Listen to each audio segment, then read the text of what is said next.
Mas o povo, ele estava tão cauterizado com certas coisas que eles não conseguiram, né, andar nos caminhos do Senhor, se corromperam. E Noé achou graça junto com a sua família. Amém? Verso 13. Já leu o verso 13? Não. Não, né? Pode ler. Então disse Deus a Noé: o fim de toda a carne é vindo perante a minha face, porque a terra está cheia de violência, e eis que os desfarei com a terra. Ou seja, como a terra estava cheia de violência, de promiscuidade, Deus prometeu que iria destruir a terra. E essa mesma promessa Ele faz também para os dias de hoje. Só que a diferença é que não vai ser destruição com água, mas com fogo. E nós somos os pregadores da última hora. Quanto mais passa, não sei se vocês percebem isso, quanto mais tempo passa, mais longe do Evangelho as pessoas ficam. E isso não está associado a pessoas que não vão para a igreja, não. É pessoas que vêm para a igreja mesmo, que muitas vezes se distanciam do Evangelho. E Deus, Ele está num processo de reestruturação de algo novo, né? Só que para Deus limpar toda essa terra, Ele conta comigo e com você. Nós somos, nós somos como a família de Noé, né? Para estarmos trabalhando para que a terra seja limpa. Amém? Eles queriam estrupar até os anjos, né, pastor? Quando foi visitar. Isso, vocês estão num assunto muito bom. Até os anjos. Só que a palavra anjo ali não está se referindo a anjo de luz. É muito interessante isso daí. Eu ia falar essa semana que vem, mas você tocou no assunto. Eu já vou falar no assunto aqui, que eu boto ele. Ele estuda, é muito bom. Os filhos de Deus não está se referindo a anjos aí. Eu vou explicar um negócio para vocês que é muito interessante. Diz assim: Benei Elohim. Benei Elohim significa filhos de Deus. Benei Adam, filho do homem. Isso em hebraico é uma expressão idiomática, que significa aquele que tem, quando fala filho de Deus, é aquele que tem a natureza de Deus. Isso não está associado apenas aos anjos, mas está associado a homens que invocavam o nome do Senhor. Quem pode ler o último versículo de Gênesis 5 para mim? O último versículo de Gênesis 5. E era Noé da idade de 500 anos, gerou Noé, Sem, Cão e Jafé. O último versículo de Gênesis 5? Sim. 32. Não, é mito. O último versículo de Gênesis 4. Eu errei. Cadê aqui? E a Sete mesmo também nasceu um filho, e chamou seu nome Enós. Então se começou a invocar o nome do Senhor. Isso. Sabe quem invocar o nome do Senhor? Diz assim: Licro Adonai. Licro Adonai. Licro significa chamar. Chamar no sentido de invocar. Adonai é o nome de Deus em hebraico, né? Que é as 4 consoantes ali, que são pronunciáveis hoje. Quando Enos voltou a invocar o nome do Senhor, isso significa que ele começou a exercer uma liturgia de culto. Depois que Caim matou Abel, né, através de Enos que se voltou a oferecer liturgia de culto a Deus. E de Enos, né, a geração, se você pegar ali Gênesis 5, tem uma geração que essa geração ela começou a invocar o nome do Senhor, a oferecer liturgia de culto. E essa geração foi chamada de os da ordem de Melquisedeque. O nome Melquisedeque não é um nome, é um título que significa rei da justiça. Então, na antiguidade, existiam homens da ordem do rei da justiça que eles invocavam o nome do Senhor.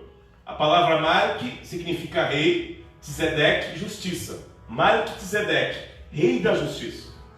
Esses homens que invocavam o nome do Senhor eram chamados de filhos de Deus. E os descendentes de Caim eram chamados de filho do homem, que eram pessoas que não invocavam o nome do Senhor. Quando os filhos de Deus viram que as filhas dos homens eram bonitas, né, eles começaram a cair com ela no quê? No aspecto sexual. Aí deram origem aos nefilins. Na sua Bíblia deve estar gigante, né? É isso? Na sua Bíblia está gigante aí? Deixa eu ver. Está em Gênesis. Está gigante na sua Bíblia? Ou está Nefilim?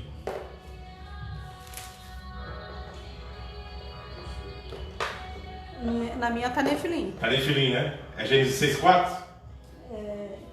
Isso, ou 3. 3, né? Não, é o 4. É o 4, né? Gigantes na minha. A sua está gigante? O que mais na Bíblia está gigante? Gigante. Está gigante também? Tá. A palavra Nefilim não tem nada a ver com gigante. A palavra Nefilim significa, vem da raiz Nafal. Significa, Nefilim é o plural de Nafal, que significa caídos. Por que traduziram na sua Bíblia como gigante? Quando a Bíblia foi traduzida para a Septuaginta, traduziram esse termo aí como nascidos da terra.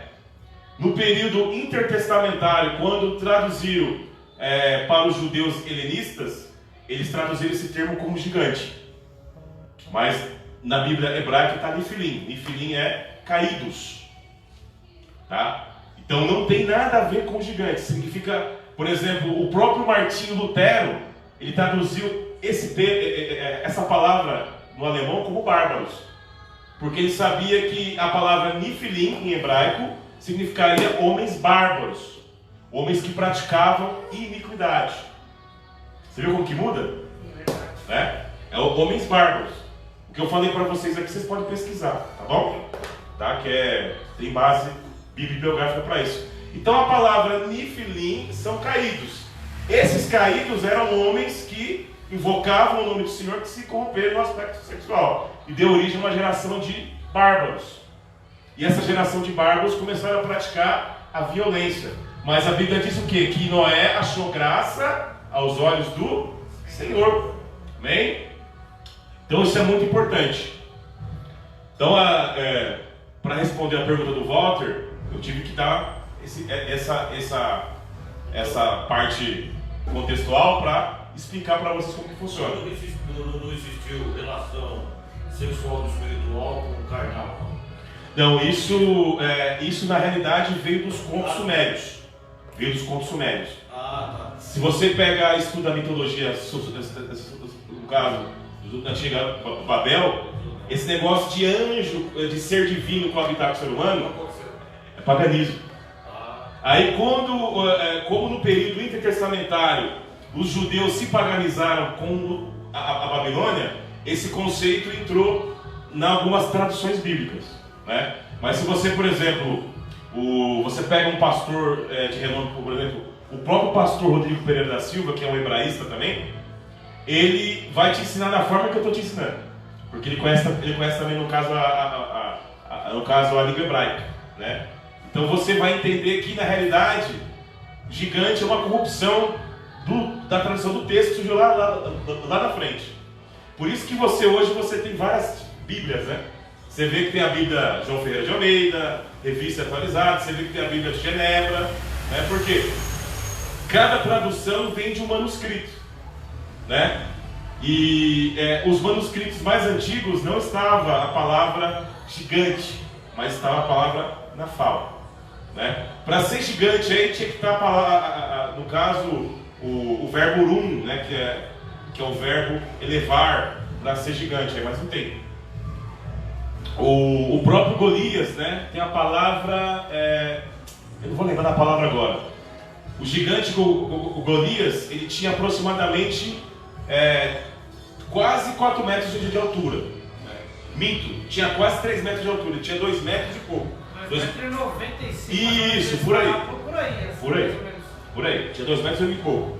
Yogi também, a arqueologia também achou a cama dele, né, Yogi, e ele também, a cama dele tinha 5 metros. Só que a cama dele tinha 5 metros porque ele era um cara de 2 metros e pouco, 3 metros de altura. A nossa cama tem 2 metros, então a cama de um cara que tem mais de 2 metros tem que ter 5 metros. Né? Imagina o tamanho do quarto. O tamanho do quarto. É sempre um ponto aumentado um ponto, né? Hoje em dia, por isso que é bom você estudar nos textos originais, porque você acaba desmistificando muito coisa que não existe, né?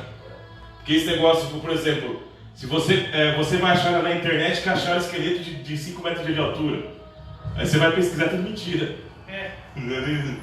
A própria arqueologia dá risada, porque não existe. 95 eu acredito. Faz Entendeu? negócio de dinossauro, essas coisas, eu não acredito não. Pra mim foi os bichos que morreu já. Tem um estudo no caso, arqueológico, que fala sobre os de dinossauro. Por exemplo, o Steven Spielberg, né? Ele fala que o dinossauro Rex tinha 9 metros de altura. Só que o maior que já encontraram o dinossauro Rex tinha 6 metros. É o tamanho de um jacaré. Então não era tão colossal como eles falam, né? A televisão ela inventa muita coisa. Entendeu? E eles tentaram passar isso para a Bíblia. Né? Então qual que é a nossa função? Trazer um ensinamento mais. Né? Quem pode ler o verso 14 aí de Egésias? Faze para ti uma arca de madeira de gofer. Farás compartimentos na arca e a betumarás por dentro e por fora com betume. Muito bom. A palavra aí, betume, em hebraico, é a palavra kofer. O Walter leu aí gofer. Não é a palavra gofer aí é a madeira de cipreste, que é uma madeira que quando ela tem contato com a água, ela fica, né, ela fica rígida, ela fica mais forte. Só que onde está a palavra betume aí, não é betume. Está a palavra kofer. Kofer. E kofer não é betume. Kofer é uma planta do Oriente Médio que ela tira uma seiva que ela serve para vedar, no caso, as coisas, como se fosse um verniz. Aqui está escrito Gopher. Hã? Aqui está escrito Gopher. Não, mas não é gofer, é kofer. Não, com G está escrito. Não, eu sei, mas gofer é a madeira. Onde está escrito betume aí é kofer. Entendeu? É gofer e kofer. Os dois. Gofer é a madeira. Onde está o betume em hebraico é kofer. Agora eu entendi. Kofer, né? Que significa, é uma planta chamada rena do Oriente Médio, e ela solta uma seiva que ela veda. Inclusive, a ciência já comprovou que essa seiva ela é antibactericida. Então, aqui está escrito madeira Gopher e para cobrir com piche. Então piche não é piche. Se fosse cobrir com piche, ele ia afundar. Fica pesado. Tá errado, né? Tá errado. A palavra hebraica está kofer. E kofer é uma Você rena. vê como, né? Você vê como que pega e você e muda um pouco. Então, para você ver que Deus é perfeito, Ele mandou fazer com a madeira mais resistente, porque essa madeira, quando ela tem contato com a água, ela fica mais dura. E mandou vedar com uma seiva que, além de vedar de entrar água, é antibactericida. Porque os animais ficaram aproximadamente um ano lá dentro da arca. Então imagine, eles foram divididos em compartimentos dentro da arca. Se eles ficassem muito tempo ali, aquele local ia ficar fédido. E Deus mandou vedar com algo que mataria todo tipo de bactéria. Nossa, perfeito, né? Perfeito, né? Aí tem pessoas, aí eu vi pessoas falando assim, mas para caber todos esses animais na arca tinha que ser só pela fé mesmo. Não. A arca ela tinha quase o tamanho de um transatlântico. E você já parou para pensar que Noé poderia ter pegado, no caso, os animais filhotes? Um casal de filhotes? Já parou para pensar nisso? É verdade. Né? Ele não precisava ter pegado um elefante adulto. Ele poderia ter pegado filhote. Caberia tranquilamente. Lembrando que os peixes e os animais anfíbios não precisam colocar na arca. Ficaram fora. São os animais terrestres. Os répteis. Exatamente. Os répteis também, né? Eu já fiz um estudo por As cima. aves Tem foram bicho, também. viu, pastor? Oi? Eu já fiz um estudo por cima. Os cientistas ainda estão descobrindo animais. Estão descobrindo. Tem Exatamente. mais de 1 milhão descoberto, catalogado tudo. Ainda tem mais ainda que está descobrindo. E Exatamente. tem uns que nem vai descobrir. Exatamente. Para você ver como que Deus é perfeito. Agora imagina o tanto de bicho que também tem dentro da água que nós não sabemos. Tem. Bastante. 12 mil metros de profundidade tem. Bastante. Tem vida.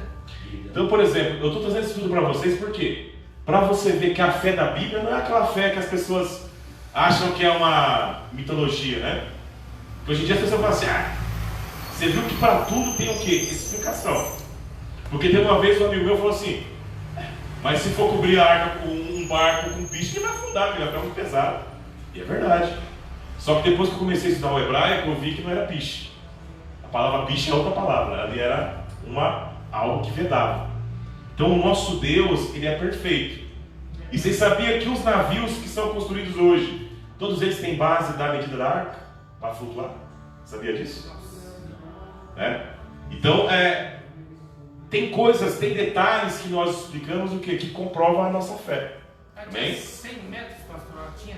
Ela tinha mais ou menos... Eu fiz o cálculo uma vez, só que eu perdi, tem que fazer de novo. Ela tinha mais ou menos quase 200 metros de comprimento. Aqui está 130 metros. Ah, isso. 137 metros. Isso. Porque um côvado equivale a 45 centímetros. Quem tem na minha Bíblia tem no final, aqui tem o 23 e 20. ciclo de prata, essas coisas tem Não, aqui está traduzido, está 137 metros. Isso. E 23 metros de largura e 14 metros de altura. Ou seja, ela não era Dois pequenininha. postes desses de altura. Ela era- Dois postes desses de altura. Exatamente, 7 metros o poste. A altura de um É prédio. 2. De um prédio. Imagina como era grande. Ou seja, ela era pequenininha. Se você pegasse os animais filhotes, não caberia bastante animal? Ela tinha 3 compartimentos. Né? E Deus fez Noé construir isso aí em 120 anos. E não tem serra, não tinha nada. Exatamente. Tinha uma serrinha aí, essas pequenininhas aí de arquinha aí, não tinha não. Era no braço. Mas sabe qual que é o problema, Walter? Nós crescemos achando que o homem antigo era o homem das cavernas. Só que na realidade nós somos homens do homem das cavernas. Por quê? A Bíblia fala que Tubal-Caim ele construía artífice de ferro. Nós hoje, eu e você aqui, quem aqui já trabalhou com siderurgia? Na parte siderúrgica aqui? Não, né? Você sabe o que tem que fazer para extrair o minério de ferro da pedra, esquentar para depois você formar o ferro? Não sei quantos mil graus, né? Exatamente. Então você acha que ele era o homem das cavernas? Claro que não. E Provérbios próprio fala, em Eclesiastes fala, pastor, não há nada de novo debaixo do Não, nada de novo.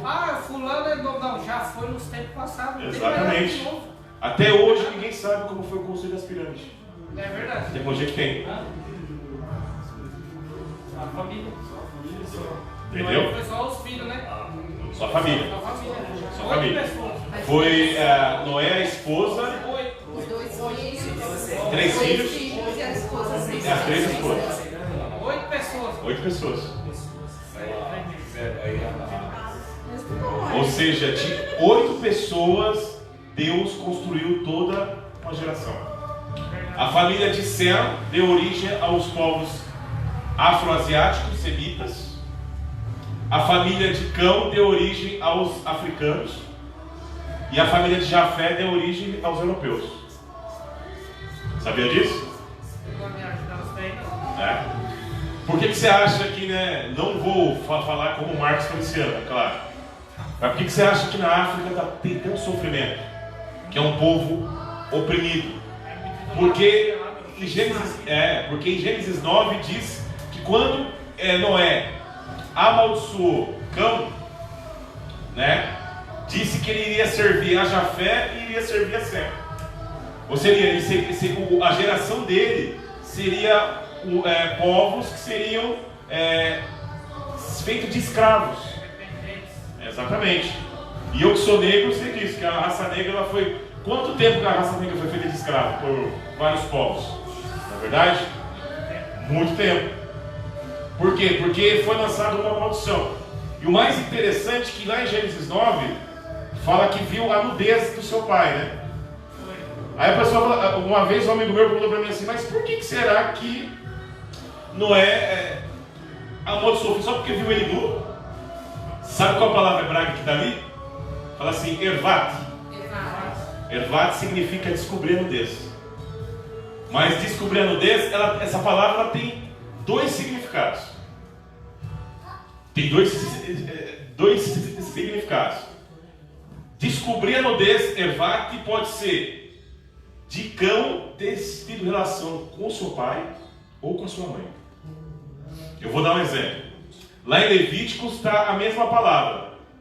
Diz assim lá em Levíticos: não descobrir a nudez do seu pai, que seria se deitar com a mãe, né? Não descobrir a nudez do seu irmão, que seria se deitar com a mulher do seu irmão ou com o seu irmão. Então vocês começaram a imaginar a gravidade que Cão fez? Verdade.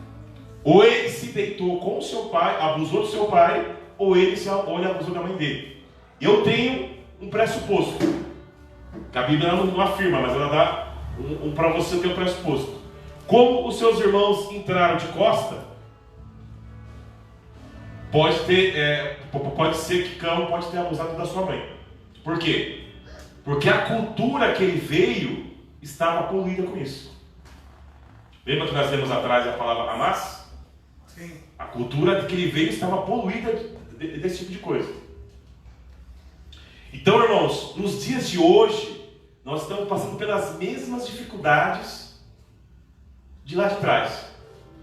O ano passado, eu orei por uma pessoa, né, que se separou da esposa. Ele tinha um teado com a esposa. E ele me contou que a ex-mulher dele estava se deitando com o filho. Nossa. É grave isso, né? É. Muito grave. Das coisas que eu já ouvi muita coisa pesada, mas eu tomei um baque. Por quê? Porque aquilo que foi feito lá atrás está acontecendo hoje. E nós, como servos de Deus, nós temos que propagar o Evangelho para que essas pessoas sejam libertas da promiscuidade. Diz assim: eu sou a geração que vou preparar o caminho para o Messias, Jesus Cristo. Amém? Vamos avançar um pouquinho? Quem pode abrir Mateus 24, verso 36? Mateus 24, verso 36. Estão entendendo? Amém. Glória a Deus. Mas daquele dia e hora, ninguém sabe, nem os anjos do céu, mas unicamente meu Pai. Glória a Deus. Mateus 24, verso 36, que ele leu. Mas aquele dia e a hora ninguém sabe, somente o Pai que está no céu. Ou seja, tem pessoas que lêem esse versículo, mas não entendem o que Jesus está falando. Ele está fazendo uma alusão da volta dele referente ao casamento hebreu. Sabe como funcionava o casamento hebreu? Sabe? Não. O casamento hebreu funcionava da seguinte forma: o noivo, ele vinha, cortejava a noiva, e quando o noivo cortejava a noiva, era assinado um documento chamado ketubá, que era um contrato pré-nupcial. Esse contrato pré-nupcial, né, a noiva tinha que obedecer os mandamentos até o casamento, e o noivo também. Só que quem decidia quando o noivo estava pronto para o casamento era o pai do noivo. Então, por exemplo, o casamento era de 1 a 2 anos. Só que o dia ninguém sabia, nem o noivo sabia. O pai do noivo que decidia. Quando o pai do noivo visse que ele preparou a morada com a noiva, ele falava assim: vai lá que você está pronto. Aí o noivo vinha com a comitiva tocando chofar, e a noiva, todo dia que ela acordasse, ela tinha que estar atenta para o toque do chofar. Quando ela reconhecesse o toque do noivo, ela tinha que ir de encontro com ele. Se ela não reconhecesse que o noivo veio, ou não ouvisse o toque do chofar, o casamento não acontecia. Cristo fez essa alusão no casamento para falar do arrebatamento. Então, quando ele fala assim, o dia e a hora ninguém sabe, ele está fazendo alusão ao casamento. O pai que vai falar para o filho vir, não é verdade? E o filho vai casar conosco? Sim. Então, o dia e a hora ele não sabe, só o filho, só o pai que está no céu que sabe o dia que ele vir. Quem pode ler o verso 37? E como foi nos dias de Noé, assim será também a vinda do Filho do Homem. Muito bom. Ou seja, como nos dias de Noé, será também a vinda do Filho do Homem. Pode ler mais, o verso 38.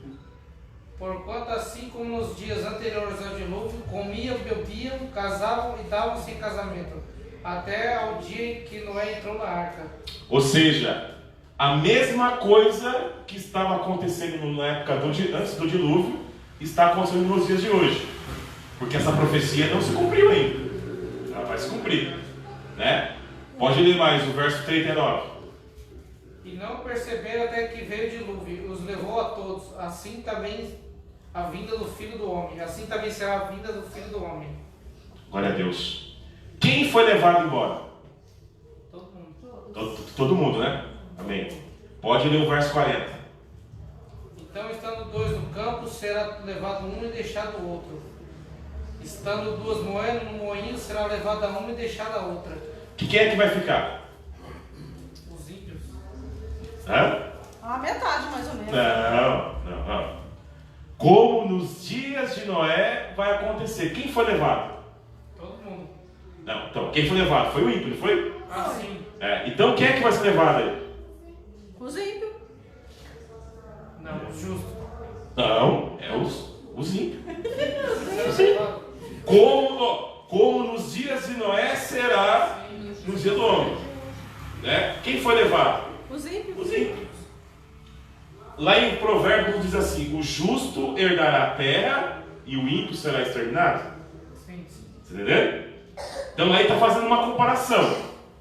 A teologia normativa ensina que o justo será levado, mas é o que o texto está dizendo aí? Não. Não. Está falando que vai ser levado Os ímpios. os ímpios. Quem foi levado na época de Noé? Os ímpios. Os ímpios. Quem ficou? O justo. O justo. Como dos dias de Noé. Por quê? Porque quando o ímpio for exterminado, ele vai ser lançado ao fogo, ele vai ser queimado com palha. Não tem aquela parábola do joio e do trigo? Sim. O trigo vai ser cortado e jogado ao fogo. E o trigo vai ser colhido e o joio vai ser lançado ao fogo. É forte. Quem pode ler o verso 41? Vigiai, pois, porque não sabeis a que hora há de vir o nosso Senhor. Por que ele fala vigiais para não saber a hora que vai vir o Senhor? Porque está fazendo alusão ao casamento judaico. Sabe-se que é uma data aproximada, mas não sabe nem o dia nem a hora. Agora a pergunta que eu faço para você essa noite: você como noiva, você está... Se o noivo aparecer hoje e tocar o chofar, você vai reconhecer o toque dele? Sim. Amém. Sim. A trombeta? Vai Sim. reconhecer? Sim. Que é seu noivo? Sim. Você vai correr de encontro a ele para o arrebatamento? Sim. Sim. Glória a Deus. O grito da meia-noite. 42. Meia-noite. 42. 43. 43, né? Mas entendam isto: se o dono da casa soubesse que a hora da noite o ladrão viria, ele ficaria acordado e não deixaria sua casa arrombada. Ou seja, por que usa ladrão? É uma parábola, né? É uma expressão. Como ele vai vir repentinamente, né? Só que não vai ser algo secreto não, viu? Todo mundo vai ver, viu? Um rápido secreto. Não vai ser secreto não, porque aí está falando que todo mundo vai ver. Todo olho. Todo olho verá. Aqui está falando que o Filho do Homem virá numa hora em que todos não esperam. E que todos não esperam. Será que as igrejas estão esperando a volta dele hoje? Não. Né? É bem difícil para esperar a volta de hoje, né? Estão se casando, se dando em casamento, bebedice, não é verdade? É. Que pode ler o 44. 45 agora. 45, né? Não é 44. 44. 44. Não Por lê. isso, estai vós apercebidos também, porque o Filho do Homem há de vir a hora em que não penseis. Forte, hein? Quando a gente não estiver pensando, vai ser quando ele vem. Será que na época de Noé eles estavam pensando nisso? Nunca tinha chovido, né? Esse cara é doido. Aqui não chove, não. Aí veio o Walter. Esse Walter é doido. O cara crê que Jesus vai vir homem na nuvem. Esse cara é doido. Tá chovendo aonde? É? Era só o orvalho, né, pastor? Que regava Era a terra. só o orvalho que rega na terra. Né? Só o orvalho na Nunca terra. tinha chovido. Um pingo tava na terra. Exatamente. 46. Bem-aventurado aquele servo que o Senhor, quando vier, achar-se vindo assim. Em verdade vos digo que o porá sobre todos os seus bens. Glória a Deus. Pode ler o outro verso também. Porém, se aquele mau servo disser consigo, o meu senhor tarde virá, vou ler o resto. Pode ler, pode E ler. começar a espancar os seus conservos e a comer e a beber com os temulentos, virá o senhor daquele servo num dia em que o não espera e a hora em que a ele não sabe. Ou seja, E até os 50. até os 50, né? Ou seja, está falando para a gente não ficar disperso e maldizer o nosso próximo. Jesus ele falou uma parábola, E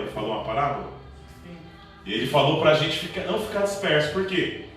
Eu fiquei afastado dos caminhos do Senhor 10 anos. Quase morri. Essa cegueira parcial que eu tenho aqui foi das coisas que eu aprontei fora. Eu dou graças a Deus que Jesus não voltou naquela época, porque senão eu tinha ficado assim, tinha sido cortado. E você que está aqui hoje essa noite, você tem a oportunidade de recomeçar do zero. Amém? Diz assim, eu tenho a oportunidade de recomeçar do zero. Porque o Senhor está me dando uma nova chance. Porque o Senhor está me dando uma nova chance. Amém? Vai até que... 51. Está 51, né? Pode ler o 51. E ele cortará em dois e lhe dará lugar aos hipócritas, onde pessoas lamentarão e rangerão os dentes. Ou seja, o que é uma pessoa hipócrita? Que serve a Deus, fala que serve a Deus, mas verdadeiramente não serve. Exatamente. Em outras palavras, aquele que prega o que não vive. Né? Você lembra daquela parábola que Jesus fala do fariseu? O fariseu falava assim, ó: Senhor, eu sou homem justo, eu te busco, eu dou o dízimo. Qual oração que Jesus aceitou? Aquele que reconheceu que era um pecador, né? Senhor, eu sou um pecador, me perdoa. Porque aquele que fala que não tem pecado já pecou, né? Não é verdade? Só que é uma diferença de ser um pecador e viver no pecado. Nós somos pecadores, só que nós não vivemos no pecado. Eu peco por acidente. Mas se eu pequei por acidente, eu me arrependo e peço perdão para Deus, amém? No capítulo 25 fala das 10 virgens, não fala das 10 virgens? Para a gente estar encerrando, quem pode ler do 1 ao 13 para mim? 1 ao 13? Isso. Todos, né? Isso, pode ler. Se já por um não vai dar tempo. Então o reino dos céus será semelhante a 10 virgens que, tomando as suas lâmpadas, saíram ao encontro do esposo. E 5 delas eram prudentes e 5 loucas. As loucas, tomando as suas lâmpadas, não levaram azeite consigo, mas as prudentes levaram azeite em suas vasilhas com as suas lâmpadas. E tardando o esposo, tosquenejaram todas e adormeceram. Mas à meia-noite ouviu-se um clamor. Aí veio o esposo, saiu ao encontro.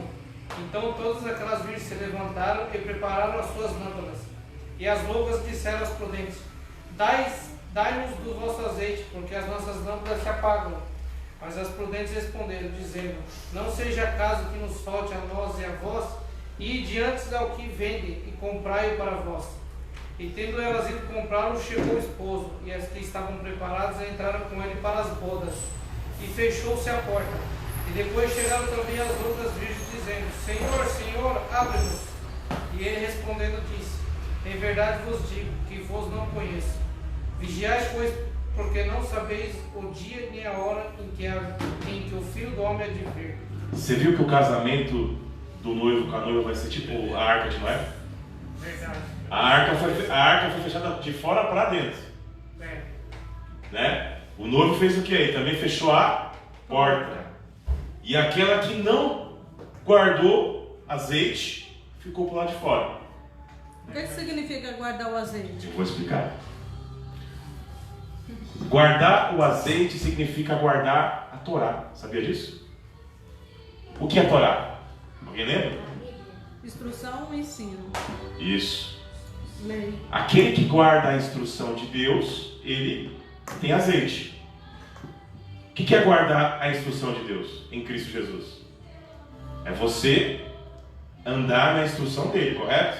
Sim. Ele não trouxe a instrução do Pai? Ele é a essência da instrução de Deus, porque ele é. Então, azeite, as pessoas acham que ter a botija cheia de azeite é ficar sapateando, pulando. Você pensa que é isso? A botija cheia. Entendeu? Não está no espírito. Aí chega na rua, fala palavrão, xinga o vizinho. Mas tá cheio do azeite quando está na igreja. Cheio do azeite é aquele que guarda a instrução.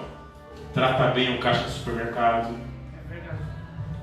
Trata bem a esposa, trata bem o filho, trata bem o vizinho.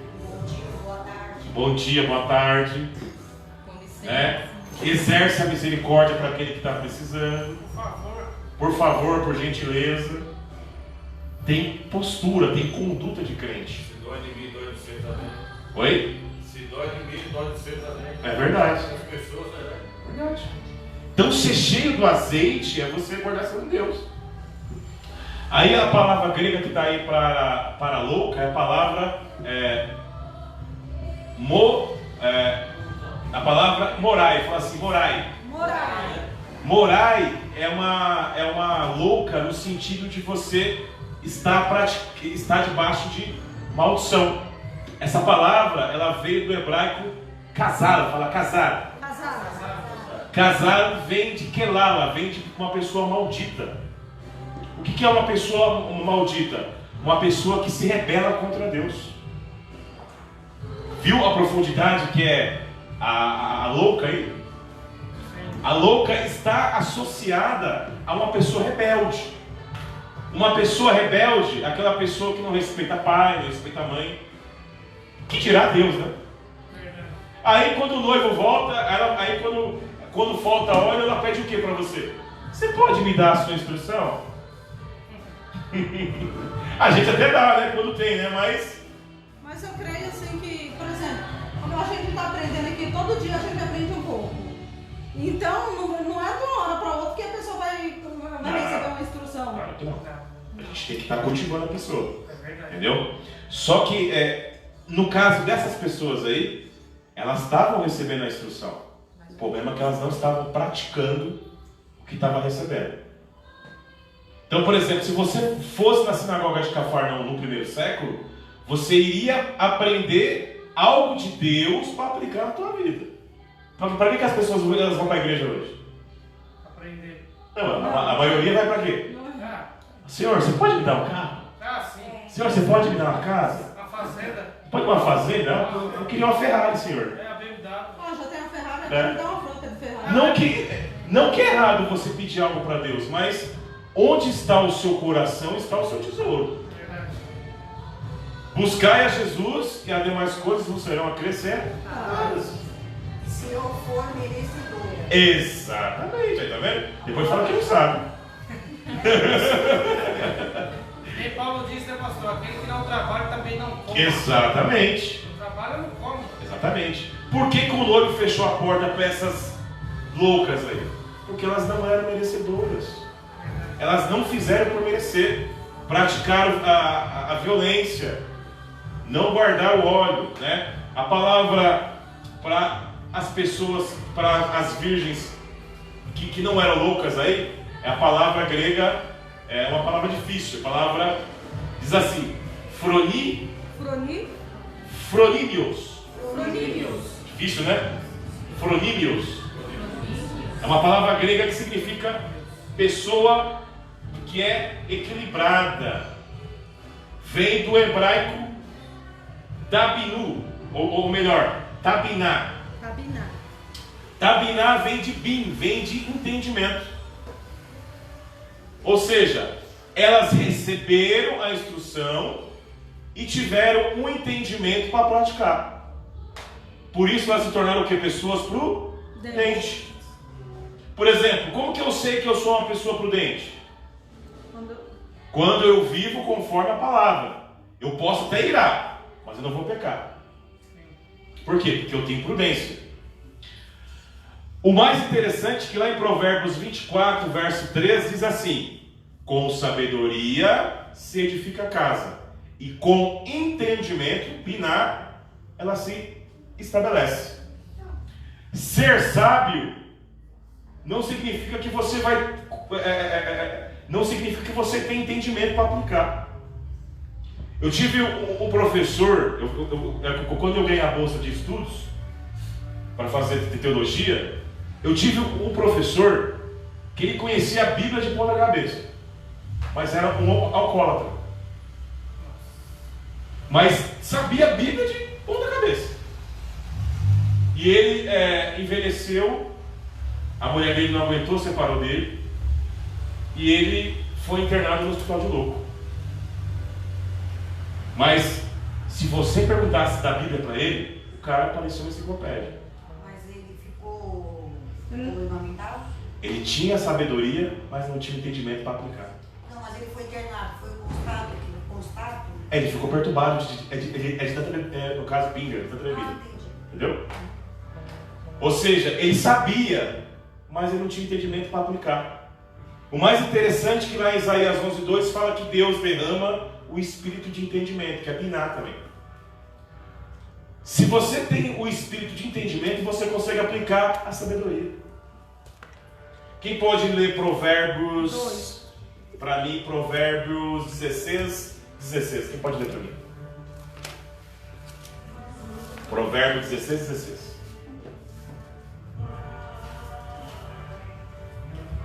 Aliás, Provérbios é 17:16, perdão. Provérbios 17:16. De que serviria o preço na mão do tolo para comprar sabedoria, visto que não tem entendimento?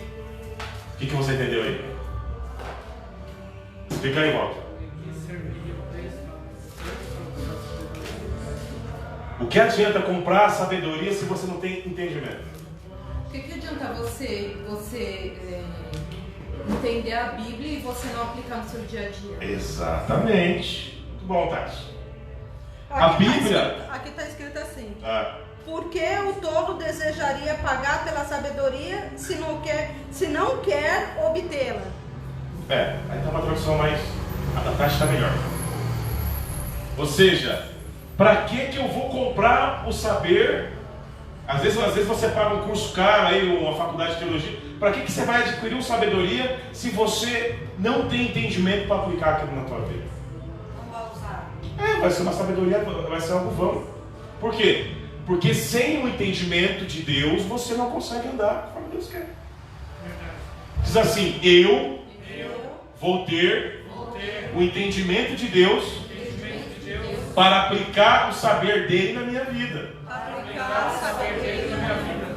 E sabe o que diz lá em 1 Coríntios 1:24? Jesus, poder de Deus, sabedoria de Deus. Amém? Amém. Quantos crentes que você conhece aí que falam que tem Jesus?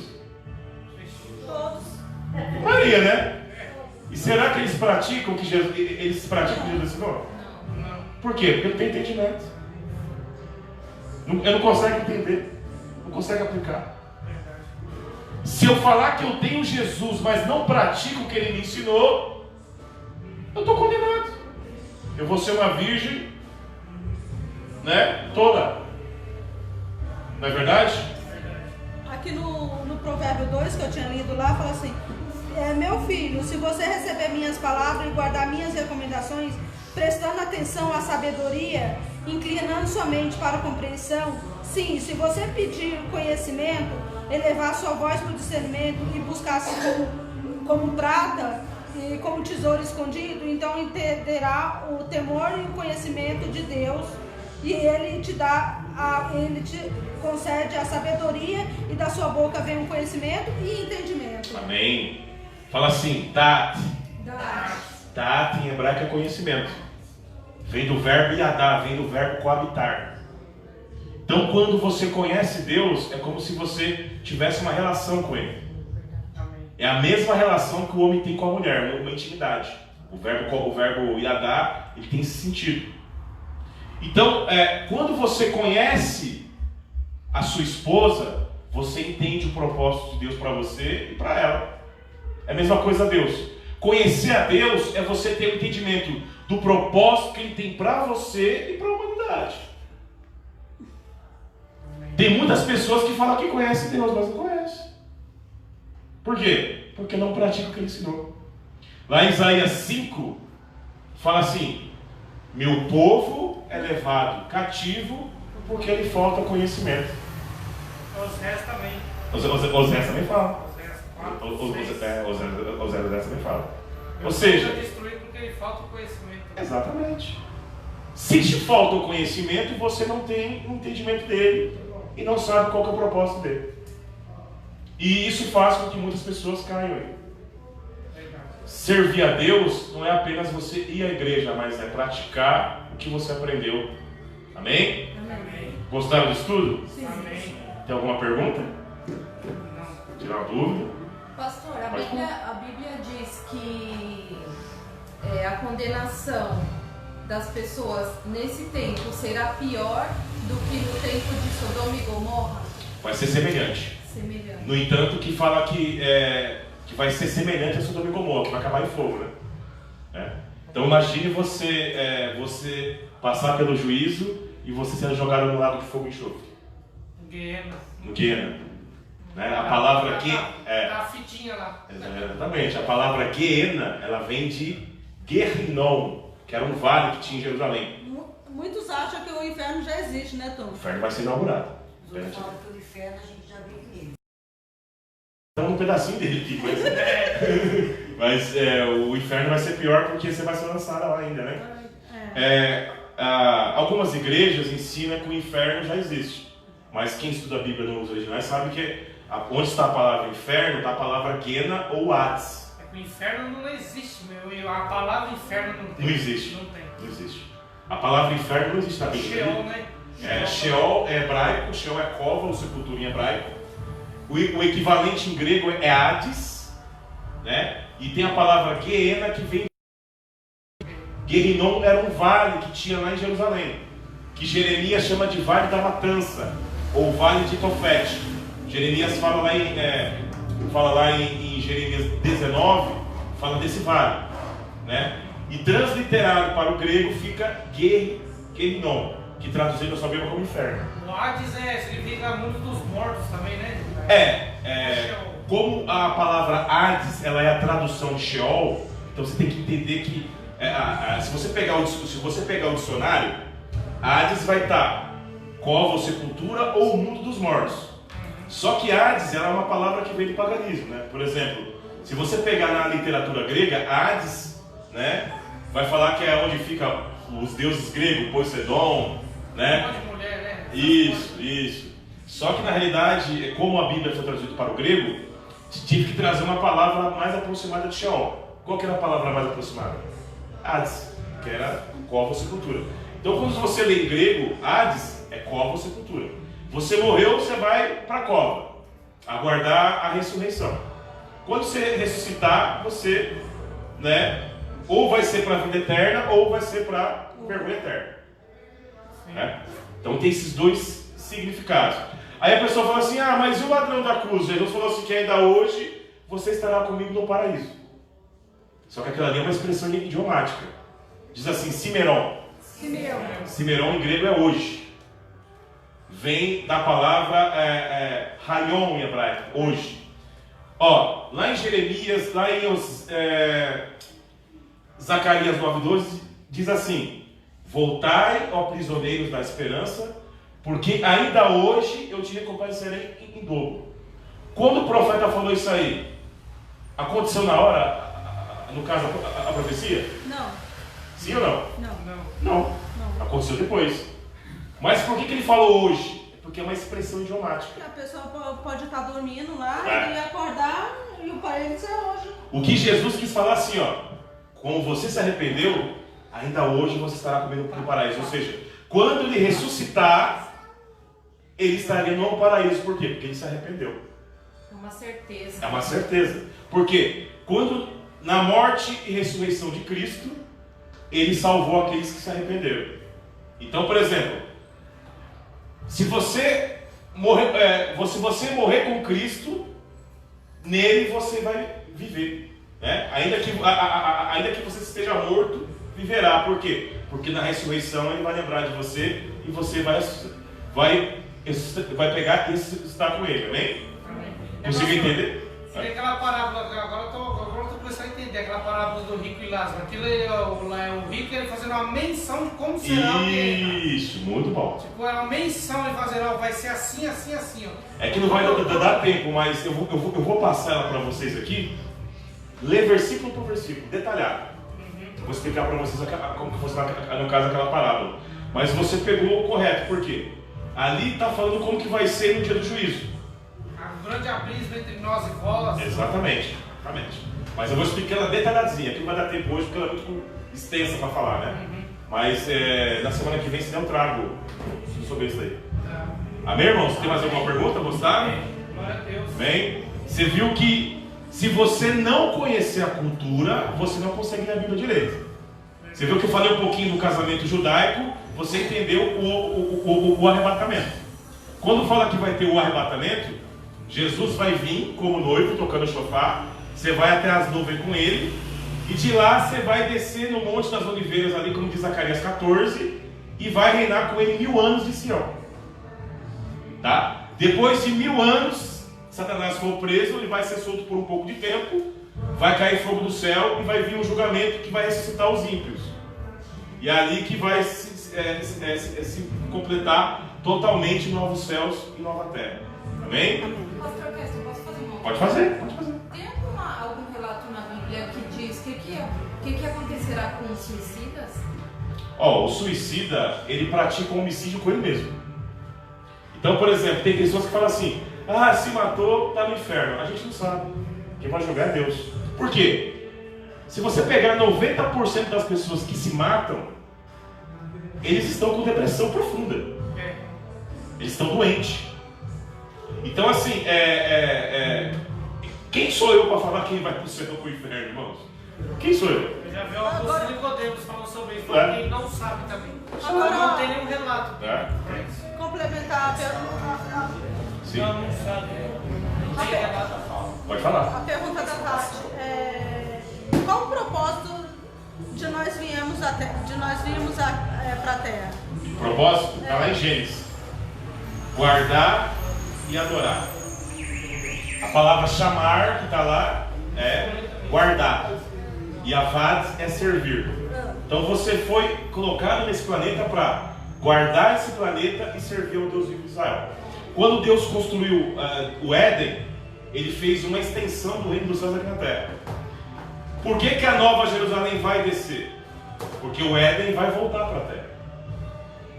Apocalipse 21:10. E me levou ao alto monte e vi a nova Jerusalém que descia do céu.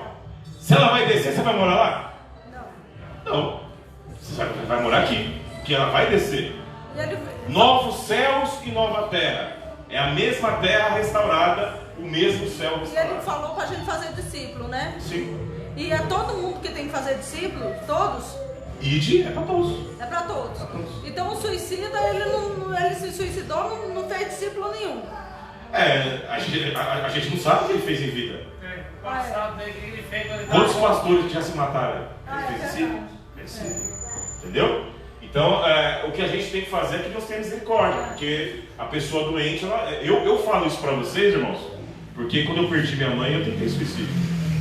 Eu estava muito doente, entendeu? E eu sei que a pessoa fica perturbada quando ela está doente.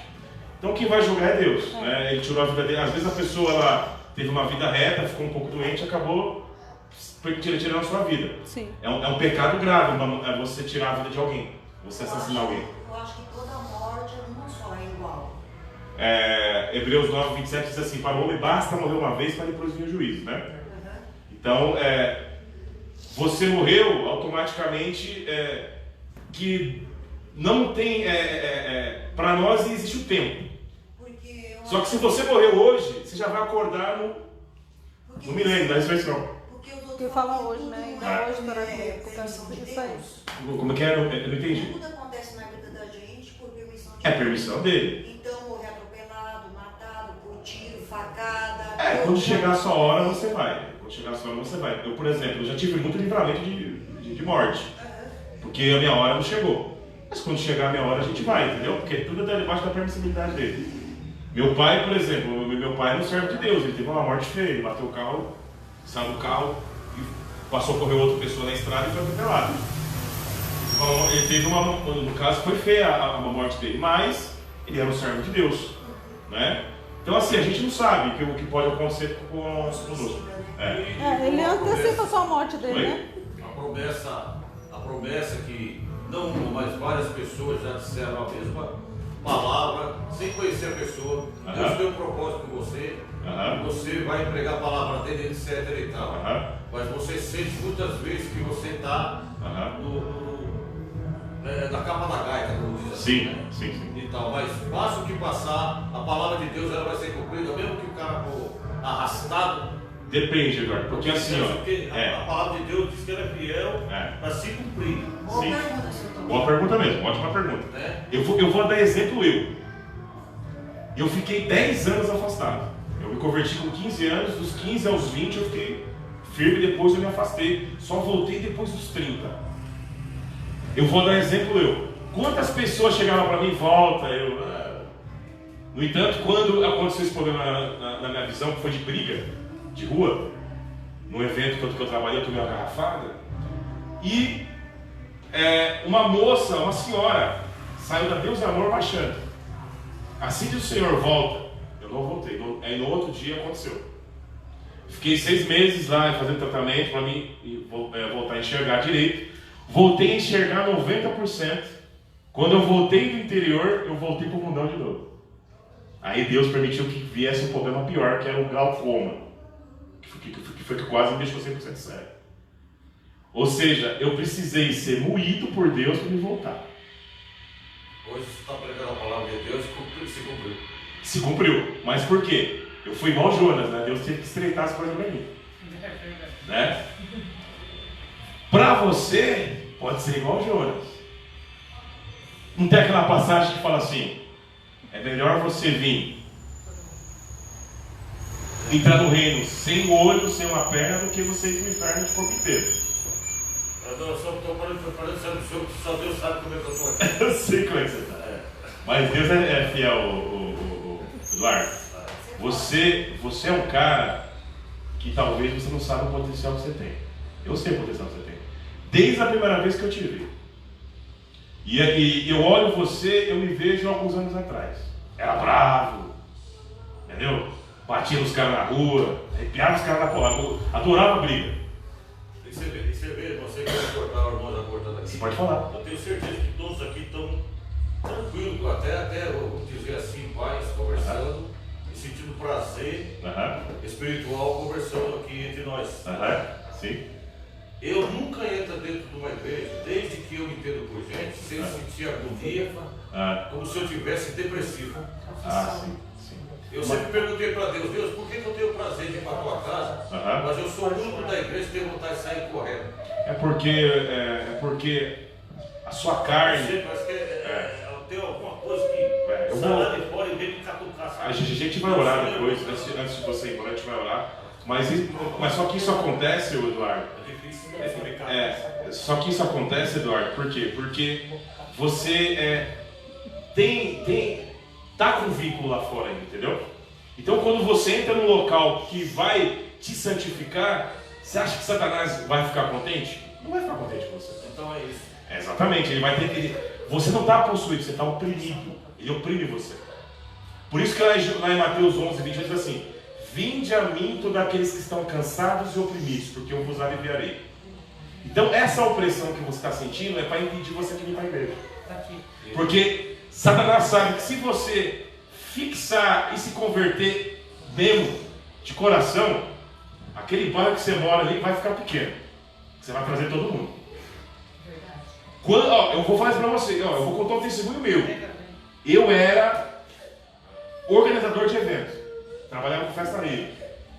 Quando eu voltei para a igreja, o meu ex-pastor orou por mim, o Ezequiel falou para mim assim: a mesma persuasão que você tinha no mundo, você vai agir para a igreja. E eu prometi para Deus: eu vou saquear o inferno. E eu vou profetizar algo na tua vida, meu irmão. Você vai saquear o inferno, Eduardo. Você vai saquear o inferno. Porque eu sei do seu potencial. Você é um grande pregador da palavra. Você saber que é Deus falando com você. Você é um cara crítico. E você tem dificuldade de ficar em algumas igrejas, por quê? Porque o que é falado, você não sente sinceridade. Eu já parei culto, irmão. Eu penso que eu penso assim, né? Que eu feri o Espírito Santo de Deus. Eu já parei o culto, irmão. Porque eu não aceitei o que foi falado ali. Aí o único que levantou aí 60 pessoas e disse: eu não concordo. Você tem essa opinião. Quem concorda, mas eu não. Mas aí depois eu falei: por que eu fiz isso? Porque eu não consigo escutar aquilo que eu não vivo. Eu não sinto. Ou seja, é porque talvez você sentiu que era um blá blá blá. Mas eu não. É verdade? Mas eu também. Não, eu tenho temor e tremor por Deus de não querer afrontar pessoas. Eu não gosto de afrontar as pessoas. Sim. Ser aparecido. Sim. Sabe como é que é? Sim. Cair de paraquedas, como a gente diz aí, embora. Sim. E tentar progresso. Então, se a pessoa pensa daquele jeito, pensa daquele jeito. Mas eu já parei tudo. Mas aqui, por exemplo, aqui você tem liberdade para falar. Se você não concordou com algo, você pode falar também. Então, mas só me decidiu porque eu parei a mulher do pastor, aí ficou crítico. Entendi. É que ela estava falando uma situação onde um ano antes meu pai havia morrido. Entendi. Falecido, o pai dela, a mãe dela faleceu há um mês desse dia que ela estava no testemunho. E ela falou: os homens que me desculpem. Eu vou relatar aqui.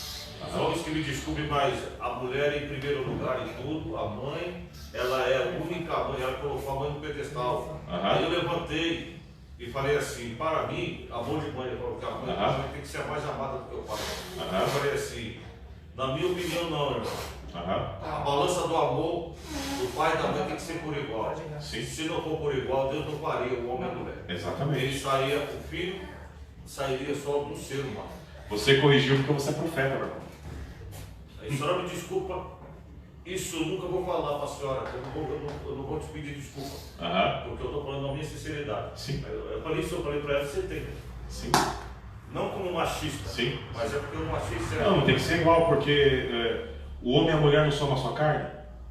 Exatamente. Você tem que amar os dois igual. Então, entendeu? Não elevar um e colocar o outro debaixo do pé. Exatamente. A gente coloca o diabo debaixo do pé dele. Exatamente.